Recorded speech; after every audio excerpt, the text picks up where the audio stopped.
Yay! Good morning, everybody, and welcome to another fun and exciting special announcement from Lionel. We've got a great new program for you here today.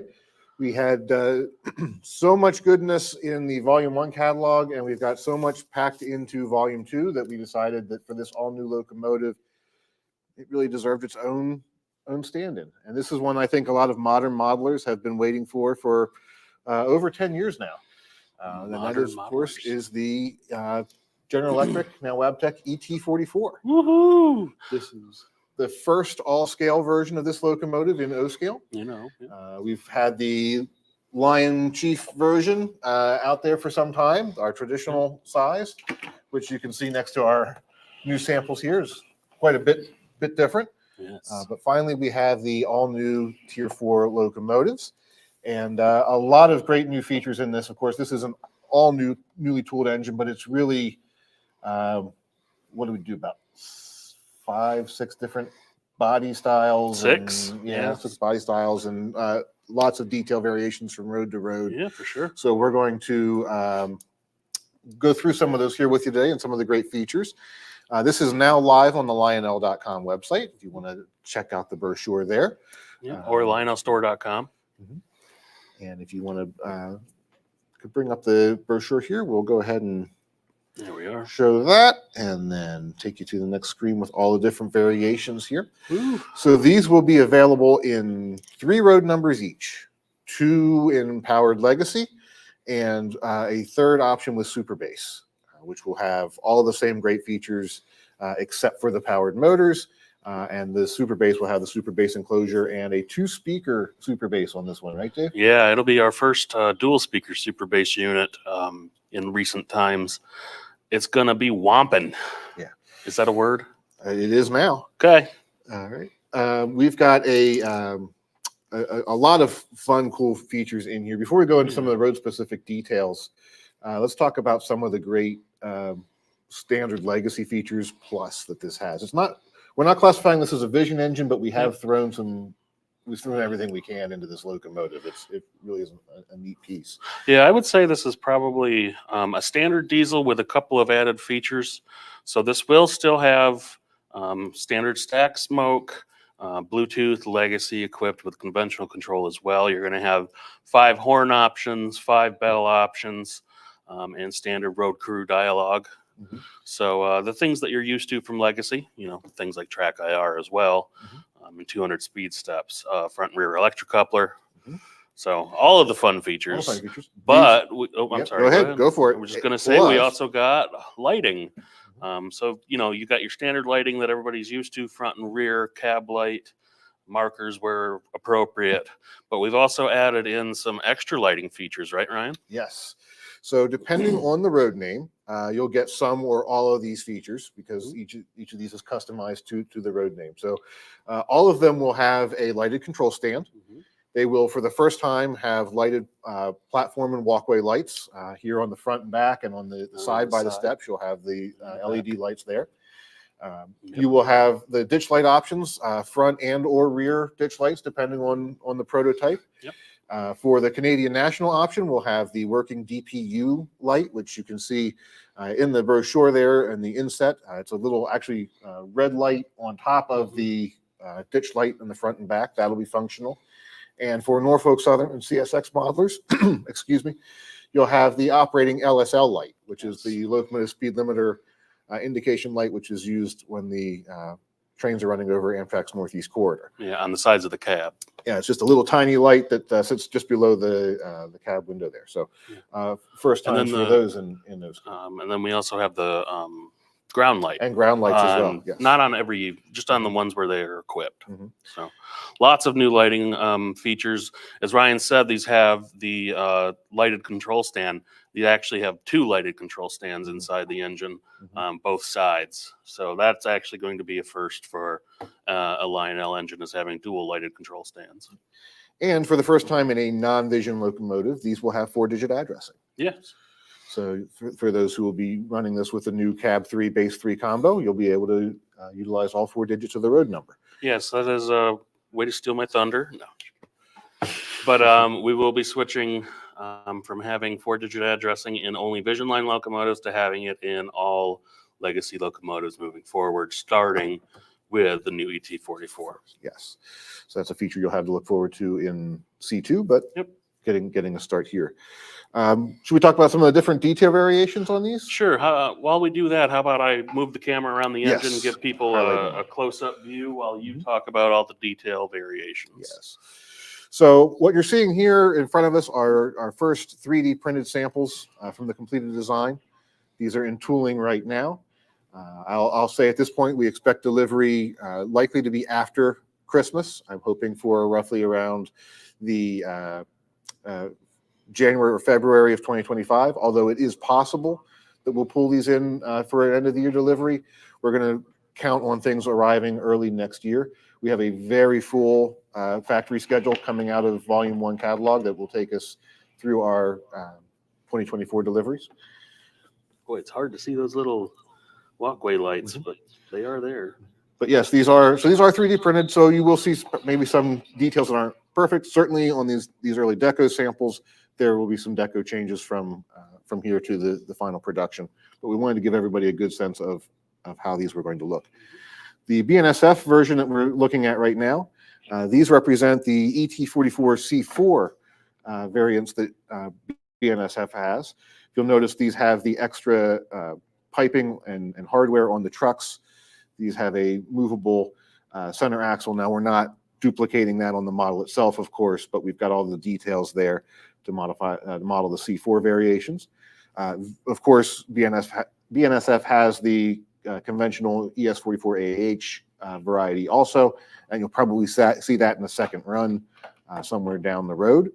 For railroads that have multiple production variations, we'll be able to do multiple variations by road name as we go through future releases here as well. Some of the specific details that we've changed from model to model. Of course, headlight position as you're used to on the old ES44s. Also the nose doors, the position in the nose door with or without the window. The exhaust housing in the back, which I think Dave is showing right now. The earlier versions in production had a more squared, boxy look like this. Later on, they were more angled, like what we did on our traditional version. We'll have both versions tooled up here for this model. The dynamic brake area, which Dave is showing right now, that we had the two or three vent opening here variation. This is the 3 vent option. There's also the 2 vent option. On the pilots, we have front and rear pilots with different anti-climbers as they're present. Also, the spacing of the stanchions here in the front, either narrower or wider apart, changes per unit depending on the production timeline of that. On the roof, we're tooling up 3 different styles of PTC antenna for the cab roofs. Excuse me. And of course, things that you're used to seeing on a lot of our engines, like different horns and so forth as well. The lost waxed brass pieces will always continue to do different things there. We've also even done 2 different variations of the walkway styles on these locomotives, open or closed, depending on the style of the prototype. So the BNSF, as I mentioned, these are ET44C4s from the series 3839 through 3999. And these will give you a nice accurate rendition for that. So this guy here obviously is unpainted, yeah, unlike the BNSF, but it still has the detail variations. Now, neither sample has the LSL or the DSU lights, but we are still working on those samples, and you'll see those from us in the not too distant future. For CN modelers, we have the 3029 to 3295 series. These, as I mentioned, will have the working DPU lights. These are sort of like a marker light in other railroads terminology, but used on when the engines are in DPU service, in pusher or mid-train, or usually in pusher service, you would need it mid-train. They'll light that red light. So you'll have that option as well. I'm good. I'm going to take a sip here. Now, if you don't mind me hijacking real quick, we're actually going to be working on getting prototype sounds recorded. So we're tracking down, a couple contacts in the industry right now, and we hope to send our audio guy and Ryan out to record the sounds from an actual ET44 locomotive to use in these brand new models. Because as you can imagine, it's quite the tooling investment to tool up this locomotive from the ground up. So why do all that and not get new sound recordings? So just wanted to point that out too, because prototype sound recordings are going to be pretty neat in these new locomotives, I think. I think so. The CSX variation that we're doing is the 3250 to 3374 series. These, as we mentioned, will have the working LSL light. They'll have all the other appropriate details, as I mentioned, through all those different variations for that as well. Kansas City Southern only had 25 of these, so we've got that series well covered with their unique detailing. Norfolk Southern, these are the 3600 to 3680 number series.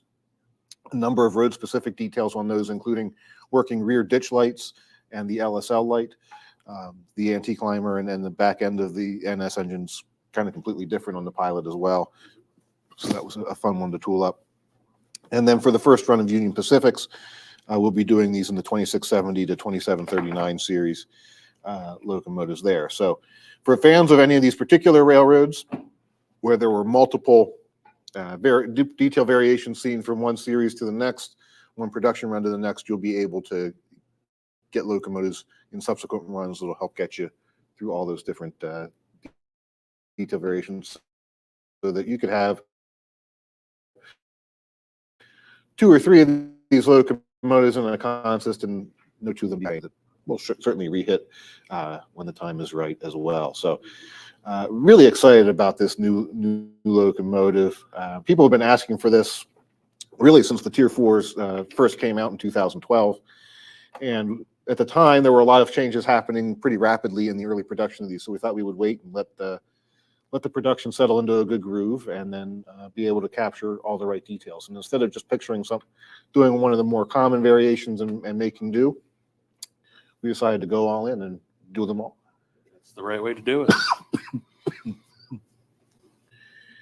So these are available for order now through lionel.com or through your favorite dealer. They're just getting this information now as well. So give them a couple of days to get things up on their websites and their pricing together. These will be available for pre-order. Of course, they're build to order through May 14th. And we'll be collecting orders and getting these POs over to the factory so that we can get a jump in on these ahead of the Volume 2 production run. Woohoo! Dave, anything more you would like to add from your end? No, I'm just excited that we're making an all-new diesel model here.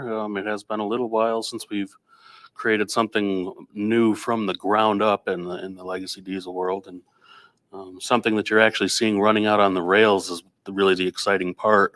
I know a lot of the younger folks that are hobbyists now, this is what gets them into the hobby, is seeing the engines they actually see out in the world, as models.